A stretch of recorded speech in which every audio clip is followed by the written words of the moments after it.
అభిప్రాయం అంటే మందకొడిగా సాగుతుంది ఇప్పటి వరకు కూడా. పథకాల విషయంలో కానీ ఏ విషయంలో కానీ గత ప్రభుత్వం మీద ఈ ప్రభుత్వం మందకొడిగా సాగుతుంది.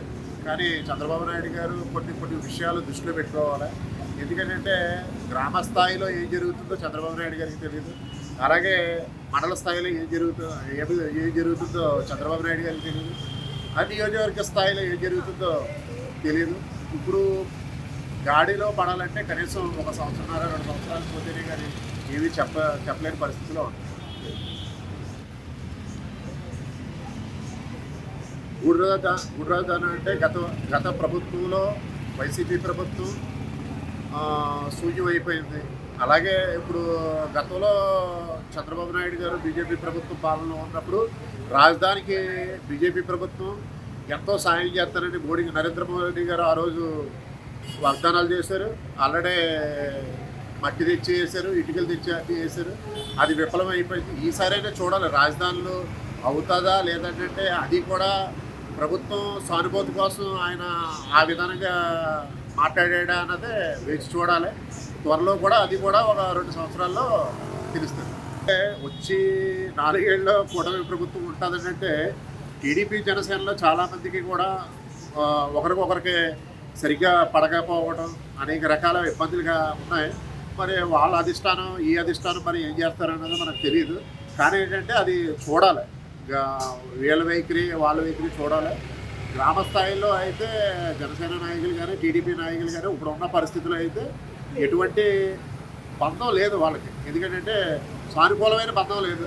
ఏదో అలా తాత్కాలికంగా ఏదో చెయ్యాలి అన్న ఉద్దేశంతో మాత్రం ఏదో కూటమి ప్రభుత్వం అన్న పేరు మాత్రం వాళ్ళు అలాగున్నారు.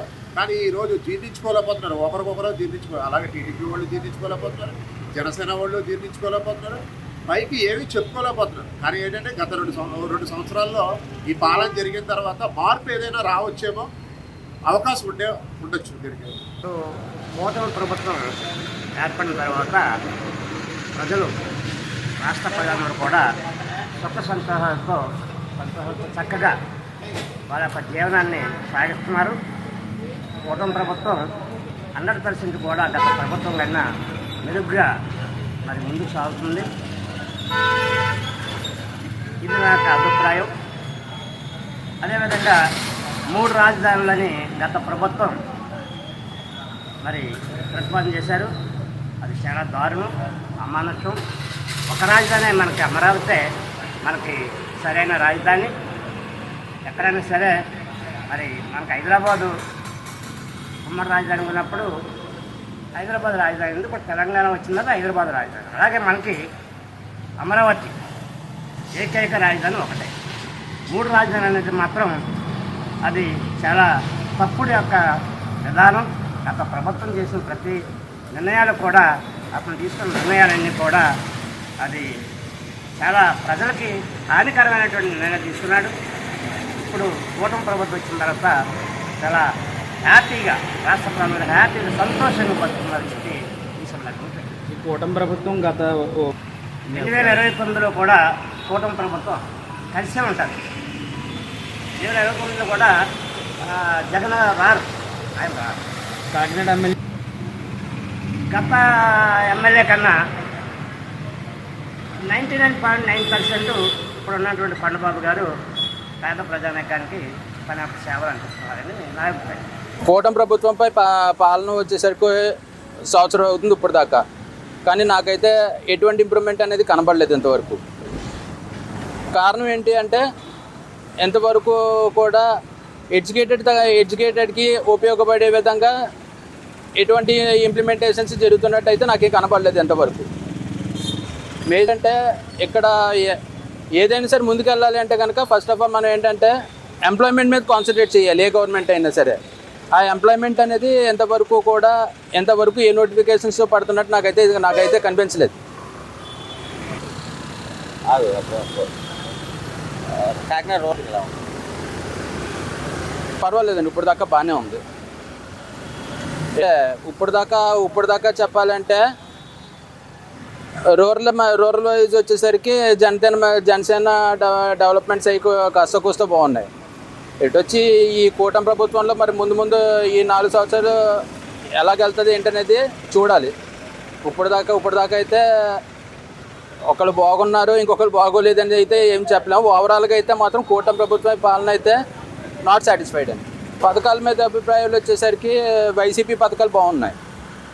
ఇక్కడికి వచ్చేసరికి ఏంటంటే ఇవి ఆయన మీద నిజానికి ఏంటంటే పథకాలు అనేవి ఏంటంటే అందరికీ ఉపయోగపడేది కాదు. కానీ ఏంటంటే ఇచ్చేది కొంతమందికి అయినా సరే జనాలకు ఉపయోగపడే ఇచ్చారనుకోండి, అందరికీ ఇవ్వడం వల్ల ఏంటంటే జనాల్ని సోమరిపోతులు చేసినట్టు అవుతుంది. కానీ అందరికీ ఇచ్చేదానికన్నా ఉపయోగపడే పథకాలు అనేవి ఇస్తే మంచిదని చెప్పని నా ఒపీనియన్. ఈ సూపర్ 6 పథకాలు అనేవి ఉన్నాయి, అదైతే అందరికీ అందుతుందని చెప్పని నేను అనుకోవట్లేదు. గత ప్రభుత్వంలో ఏంటంటే ఈ అభివృద్ధి వదిలేసి, అంటే రోడ్లు కానీ మిగతా ఏమైనా సరే అభివృద్ధి వదిలేసి ఆ ఉన్న ఆస్తులతో తనఖా పెట్టి ఓన్లీ పథకాలకే డబ్బులు వేయడం జరిగింది. అదే అమ్మఒడి కావచ్చు, ఆటో వాళ్ళకి కానీ, ఎవరన్నా ఏదైనా వృత్తుల వారికి కానీ ప్రతి ఒక్కరికి వాళ్ళ డబ్బులు అలవాటు చేసి డబ్బులు చేయడం సరిపోతుంది. అంటే కూటమి ప్రభుత్వం వచ్చాక ఏదైతే ఉందో వాళ్ళ వైసీపీ ప్రభుత్వం చేసిన అప్పులు సరి చేసుకుంటూ పక్కన రోడ్లు వేశారు, ఇంకా పోర్టు అభివృద్ధి చేస్తున్నారు, రాజధాని అది నిర్మాణానికి శంకుస్థాపన అవి చేశారు. అని చేసుకుంటూ వస్తారు. ఒకటి స్టెప్ బై స్టెప్గా వాళ్ళు ఆలోచించుకుంటూ చేసుకుంటూ వస్తున్నారు. అలాగే ఇప్పుడు ప్రజెంట్ అమ్మఒడి స్కూల్ కాబట్టి అమ్మఒడి వేస్తే చాలా బాగుంటుందని చెప్పేసి చాలా మంది అభిప్రాయపడుతున్నారు. అలాగే ఉచిత బస్సు నెక్స్ట్ మహిళలకి 15,000 వేసి కూడా జగన్ ప్రభుత్వంలో ఆ డబ్బుల కోసం చాలా మంది మహిళలు ఎదురు చూస్తున్నారు. అది కూడా చేస్తే బాగుంటుందని చెప్పి నేను అనుకుంటున్నాను. అలా అంటే ఈ 3 పట్టణాలకి ఇది గొడవ పెట్టినట్టుగా ఉంది వైసీపీ ప్రభుత్వం. ఆంధ్రప్రదేశ్ రాజధాని అంటే ఇప్పటివరకు వైసీపీ ప్రభుత్వం సున్నా, ఏ రాజధాని లేదు. వైజాగ్ అని, కర్నూలు అని, అమరావతి అని అలా 3 సార్లు చెప్పారు. కానీ ఒకదాన్ని కూడా అభివృద్ధి చేసి ఇదిగో ఈ రాజధానిలో ఇది చేస్తున్నాం అని చెప్పి ఒకటి కూడా శంకుస్థాపన చేసిన దాఖలాలు అయితే పోలేదు.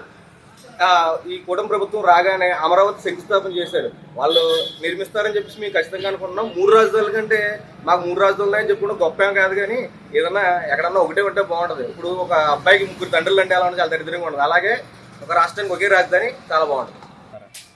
కూటమి ప్రభుత్వం కలిసి ఉంటుంది అంటే పైన అధినేత ఇద్దరు చాలా బాగున్నారు, కింద మాత్రం కొంచెం వ్యత్యాసాలు ఉన్నాయి. అంటే ఎక్కువ పదవులు జనసేనకి వస్తున్నాయి, ఒక చోట ఎక్కువ పదవులు టీడీపీకి వస్తున్నాయి. వాళ్ళు వర్గ విభేదాలు ఉన్నాయి. కానీ ఈ రెండు కూడా కలిసి ఉంటే చాలా బాగుంటుంది, కలిసి ఉండాలని కోరుకుంటున్నాను. రాష్ట్రంలో చంద్రబాబు నాయుడు గారు ముఖ్యమంత్రిగా, పవన్ కళ్యాణ్ గారు ఉప ముఖ్యమంత్రిగా ఏర్పడినటువంటి కొత్త ప్రభుత్వం పట్ల రాష్ట్ర ప్రజలు ఎన్నో ఆశలు పెట్టుకున్నారు. ప్రధానంగా సూపర్ 6 హామీలు ఇచ్చి అధికారంలోకి వచ్చారు. కానీ నేటికి సూపర్ 6కి సంబంధించినది ఏది కూడా యథావిధంగా అమలు కాలేదు. సూపర్ 6లో లేనివి అంటే పెన్షన్ 1000 రూపాయలు పెంచడము, అన్నా క్యాంటీన్లు ప్రారంభించడం అమలు చేశారు. అంతవరకు అభినందన. కానీ అసలు ఏంటంటే ప్రజలు ఆశిస్తున్నది సూపర్ 6లో ఉద్యోగాలు కల్పించాలి, ఉద్యోగం ఇవ్వకపోతే నిరుద్యోగ వృత్తి కల్పించాలి, మహిళలకి నెలవారీగా 1500 రూపాయలు వేయాలి, తల్లికి వందనం, ఈ ఉచిత బస్సు, రైతులకి సుఖీభావ, ఇలాంటి పథకాలన్నీ ఉన్నాయి. ఇవన్నీ కూడా వాయిదాలు వేసుకుంటూనే వస్తూ ఉన్నారు. మరలా ఏదైతే గతంలో చంద్రబాబు నాయుడు గారు రాజధాని చుట్టూ తిప్పితే ప్రజలందరూ కూడా నిరసన వ్యక్తం చేసి ఆ ప్రభుత్వాన్ని దించేశారో, మరలి ఇప్పుడు రాజధాని చుట్టూ రాజకీయాన్ని తిప్పే ప్రయత్నం చేస్తున్నారు. ఇది సరైన పద్ధతి కాదు. ప్రజలకు కావాల్సింది మన రాష్ట్రం తీవ్రంగా ఎదుర్కొంటున్న సమస్య నిరుద్యోగ సమస్య. ఉద్యోగాల కోసం మన రాష్ట్రంలో ఉన్నటువంటి యువకులు ఫస్ట్ ప్రయత్నం వైజాగ్ చేస్తున్నారు. అది కాని పక్షంలో హైదరాబాదు, బెంగళూరే పొట్టజేత పట్టుకుని వెళ్ళిపోతున్న పరిస్థితి ఉంది. లక్షల కోట్లు పెట్టుబడులు వస్తున్నాయని, లక్షల ఉద్యోగాలు వస్తాయని ముఖ్యమంత్రి గారు అలాగే నారా లోకేష్ గారు కూడా నిరంతరం ప్రకటన ఇస్తున్నారు. కానీ ఆచరణలో అది సాధ్యం కావట్లేదు. అయిపోతున్న సందర్భంగానైనా ఒకసారి వారు ఇచ్చిన హామీలు ఎంతవరకు అమలు చేసామో సమీక్ష చేసుకుని ప్రజలను కాదు, ముందు వాళ్ళ పార్టీలో క్రింది స్థాయి కార్యకర్తలను అడిగి సమాచారం తీసుకుని పాలన ముందుకెళ్తే మంచిది. పోలవరానికి సంబంధించి కేంద్ర ప్రభుత్వానికి బాధ్యత, రాజధాని నిర్మాణానికి కానీ లోటు బడ్జెట్ పూర్తి చేసుకోవడం కేంద్రం బాధ్యత. కేంద్రం యొక్క ప్రభుత్వం ఈవేళ మన రాష్ట్ర ఎంపీల మీద ఆధారపడి ఉంది కాబట్టి ధైర్యంగా రాష్ట్రానికి రావాల్సిందని రప్పించుకోవచ్చు. గ్రాంట్ల కంటే అప్పులు ఎక్కువ రప్పించుకుంటున్నారు. ఈ విషయాలు అర్థం చేసుకుని ప్రజలు కోరుకునేది ఏంటంటే అప్పులు కాదు, మనకు కావాల్సింది గ్రాంట్లు రప్పించుకోవాలి. కేంద్ర ప్రభుత్వ పథకాలు ఇక్కడ బాగా అమలు చేయించుకునే విధంగా చేయాలి. ఉపాధి కల్పనకు ప్రాధాన్యత ఇవ్వాలా. వారు ఇచ్చిన హామీలు ఎంతవరకు అమలు చేసామో సమీక్ష చేసుకుని ప్రజలకు సమాధానం చెప్తే బాగుంటుందని తెలియజేస్తాం. అంటే ఇప్పుడున్న రాజకీయాన్ని రాబోయేదానికి ఊహించి చెప్పలేం. కొన్ని చోట్ల పరిణామాల్లో అధికార పక్షం, అధికార కూటమిలో ఉన్నటువంటి సభ్యులు, వాళ్ళ నాయకుల మధ్యన కొన్ని రకాల డిఫరెన్స్లు వస్తున్నాయి, సర్దుకుంటూ ముందుకెళ్తున్నారు. ప్రజలకి కూటమి ప్రభుత్వంలో ఉన్న వాళ్ళు సర్దుకుంటారా లేదా అంటే, కూటమి లేకపోయినా సరిపడా ఎమ్మెల్యేలు తెలుగుదేశం పార్టీకి కూడా ఉన్నారు. ఇక్కడ కావాల్సింది ప్రభుత్వం కొనసాగింప, కూటమిలో ఐక్యత అనేది కాదు. ప్రజలకు ఇచ్చిన హామీలు అమలు చేయాలి. అమలు చేసే విషయంలో తెలుగుదేశం పార్టీకి ఎంత బాధ్యత ఉందో జనసేనకు కూడా అంతే బాధ్యత. అందువల్ల ప్రజల హామీలు అమలు చేయాలా, ప్రజల ఆకాంక్షలు నెరవేర్చే విధంగా ఈ ప్రభుత్వం కృషి చేయాలని కోరుతున్నాం. ఉపాధి కల్పన ఫస్ట్. రెండోది చేస్తున్న పనులు కనీస వేతనాలు అమలు అవ్వట్లేదు రాష్ట్రంలో. కనీస వేతనాలు ప్రైవేట్ కంపెనీల్లో పనిచేసే వాళ్ళకి జీతం రాష్ట్ర ప్రభుత్వం ప్రైవేట్ కంపెనీ ఇస్తారు. కానీ 2011 నుంచి షెడ్యూల్ పరిశ్రమల్లో వేతనాలు పెంచలేదు. అది ఒక జీవో ఇస్తే చాలు, ఆటోమేటిక్గా ప్రైవేట్ కంపెనీ వాళ్ళ కార్మికులకు జీతాలు ఇస్తారు. ప్రభుత్వానికి ఖర్చు లేని జీవో ఎందుకు ఇవ్వడం లేదో ఒకసారి ఆలోచించాలని విజ్ఞప్తి చేస్తాం. ఆంధ్ర రాష్ట్రంలో కూటమి ప్రభుత్వం అధికారంలోకి వచ్చి ఏడాది పూర్తయింది. ఈ ఏడాదిలో ప్రజలకు పెద్దగా ఉపయోగపడినట్టుగా కానీ, ప్రజల ఆమోదం బాగా పొందినట్టుగా కానీ, 4 మంచి పనులు చేసినట్టుగా కానీ ఏమీ కనిపించట్లేదు. తెల్లారులేస్తే చంద్రబాబు నాయుడు గారు, జనసేన, పవన్ కళ్యాణ్ గారు చేసేటువంటి పని ఏంటంటే జగన్మోహన్ రెడ్డిని పట్టుకుంటే తిట్టడమే పని కింద కనబడతా ఉంది. ఆయన చేసినటువంటి తప్పులు వగేరాలు ఎక్స్పోజ్ చేయడం అనేటువంటి దాని మీదే కాన్సన్ట్రేట్ చేస్తున్నారు.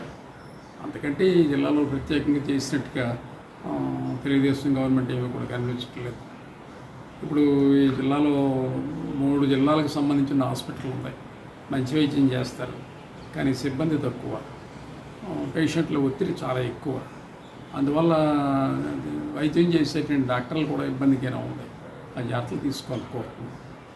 కాకినాడ సిటీకి సంబంధించినంత వరకు ఏంటంటే ఇది స్మార్ట్ సిటీ అయితే గట్టిగా 40 నిమిషాలు వర్షం పడితే రోడ్లన్నీ కూడా నిండిపోతాయి. ఏ రకంగా చూసుకున్నా చాలా కాలంగా ఈ సమస్యతో బాధపడుతున్నాం. ఇక తెలుగుదేశం కూటమి ప్రత్యేకంగా ఈ కాలంలో చేసిన మంచి పనులు ఏంటి అని చూడాలి. జగన్మోహన్ రెడ్డి గవర్నమెంట్ 1,40,000 మందికి సచివాలయ ఉద్యోగాలు ఇచ్చింది. కానీ చంద్రబాబు నాయుడు గవర్నమెంట్ వచ్చి ఏడాది పూర్తయింది కదా, ఒక్కరికి కూడా ఉద్యోగం లేదు. నేను వచ్చి రాగానే మెగా డిఎస్సీ మీద సైన్ చేస్తాను అని అన్నాడు ఆయన. అది ఎంతవరకు పని పూర్తి కాలేదు. ఏ రకంగా జగన్తో పోల్చుకున్నప్పుడు కూటమి ప్రభుత్వం బాగుంది అని అనడానికి ఓ సింగిల్ ఎగ్జాంపుల్ చెప్పండి, ఏం కనిపించట్లేదు. ఈ ఏడాదిలో విద్యుత్ ఛార్జీలు 2 సార్లు పెంచారు. ఇప్పుడు ఎక్కడెక్కడ స్మార్ట్ మీటర్లు బిగిస్తున్నారు. స్మార్ట్ మీటర్లు బిగించమని ప్రజలు కోరలేదు, అదానీ కోరాడు, బిగిస్తూ ఉన్నారు. మాకేంటి ఉపయోగం? ఈ పీరియడ్లో ఈ వనరుల్లో మున్సిపల్ పన్నులు పెంచారు.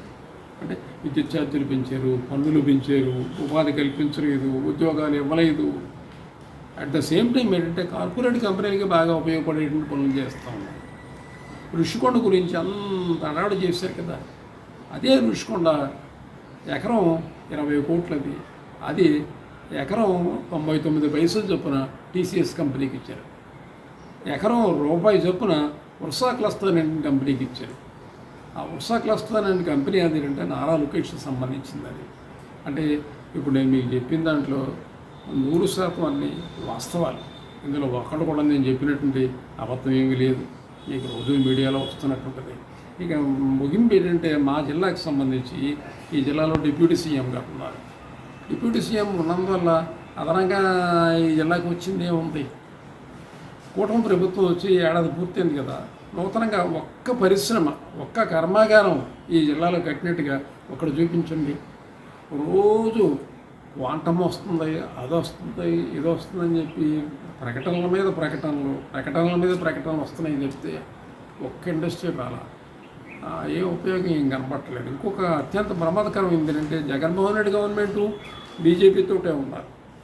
తెలుగుదేశం, జనసేన ఇరువురు కూడా బీజేపీతోటే ఉన్నారు. కానీ తేడా ఏంటంటే టీడీపీ, జనసేన కూటమి వీళ్ళిద్దరూ జూనియర్ బీజేపీలాగా తయారయ్యారు. ప్రజల్లో మత భావనలు, మత విద్వేషాలు పెంచేసేటట్టుగా ఇతర ప్రవర్తన ఉందో చెప్తే ప్రజల్లో ఒక సఖ్యత నెలకొల్పాలి. దేశంలోనైనా ఎక్కడైనా అన్ని మతాల వాళ్ళు కలిసి ఉంటేనే సమాజంలో ప్రశాంతత ఉంటుంది. అందుకు భిన్నంగా తెలుగుదేశం, జనసేన కూడా ప్రవర్తిస్తూ ఉన్నాయి. ఈ మార్పులు వాళ్ళు అర్థం చేసుకుని మార్పు చేసుకోవాలని చెప్పుకోవాలి.